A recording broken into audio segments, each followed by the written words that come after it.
সুপ্রিয় দর্শক, আপনারা দেখছেন এসপিএন বাংলা টিভি।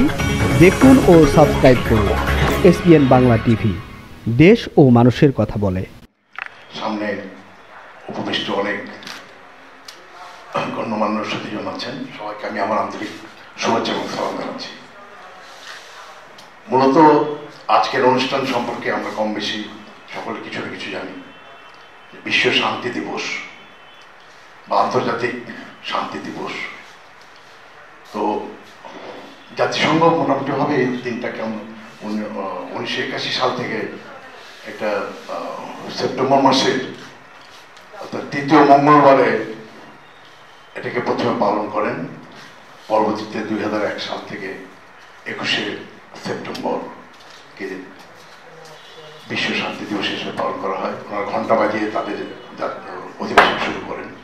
আমরা মূলত যুদ্ধ চাই না, আমরা শান্তি চাই। আমরা বদলা চাই না, আমরা বদলে যেতে চাই। এটাই হলো আজকের অনুষ্ঠানের মূল প্রতিপাদ্য বিষয়।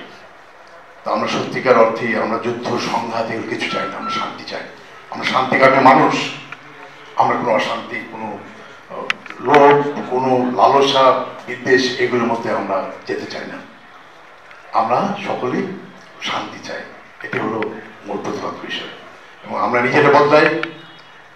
আমরা অবশ্যই একদিন এমন একটা পর্যায়ে চলে যাব যে সত্যিকার অর্থে পৃথিবীতে কোনো যুদ্ধ থাকবে না, যদি আমরা প্রত্যেকে বদলে যাই।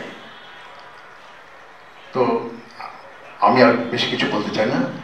আজকের দিনটি সুন্দরভাবে সফল হোক, আজকের অনুষ্ঠান সুন্দর হোক, সাফল্যমণ্ডিত হোক, এই কামনা করছি।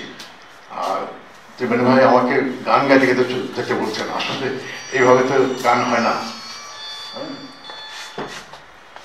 চেষ্টা করবো নাকি? এক লাইন দু লাইন। বদলা নয় বদল চাই, চলো চলো পাল্টাই।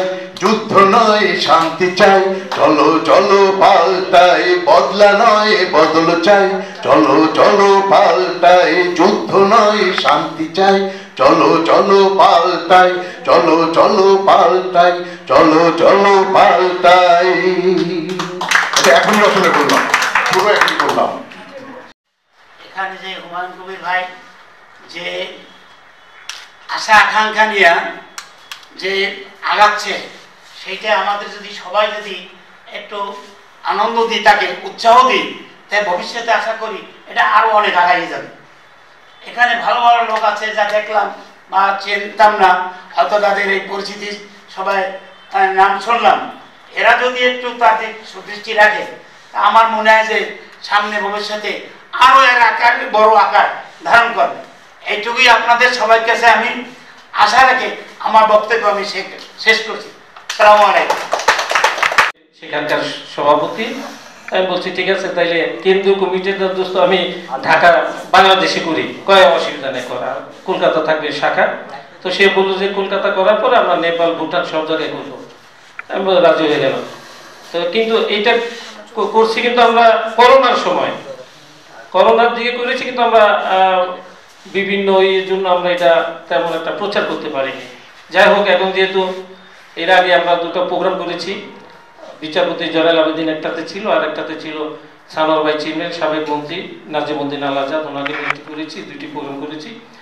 যাই হোক, এটি তিনটি। তারপর আমাদের আগের মাসে মহাত্মা গান্ধী স্মৃতিচারণ আছে, সেখানকার তারা করবে। আমাদের এখানে কো চেয়ারম্যান, সভাপতি এবং চেয়ারম্যান এবং আমাকে দাওয়াত দিয়েছেন আগের মাসে 29 তারিখ বোধহয় আমাদের